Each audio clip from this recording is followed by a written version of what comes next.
نبی کریم صلی الله علیه وسلم حدیث مبارک دی چې کوم مسلمان په اخیره زمانہ کې زما پر یو سنت باندې عمل وکي، زما یو سنت را ژوندی کی، الله رب العزت به دې په بدل کې د سلو شهیدانو د وینې ثواب الله ولر ورکي. سبحان الله.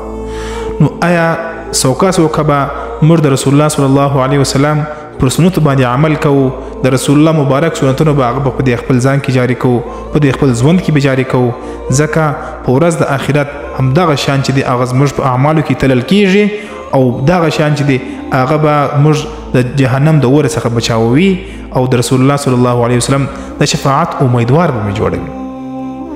هغه دی اسانه عمل دی، مسواک وهل. مسواک وهل د رسول الله صلی الله علیه وسلم مبارک سنت دی.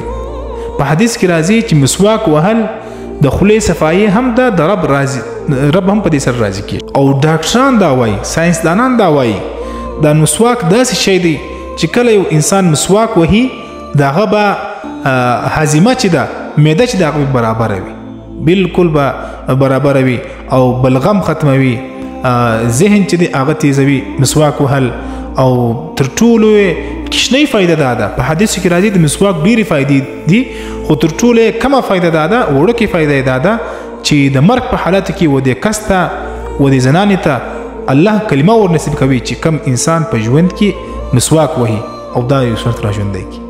تاسو ضرور مسواک د سره پیدا کی او د هر او د څخه مخکې مسواک ضرور وهي.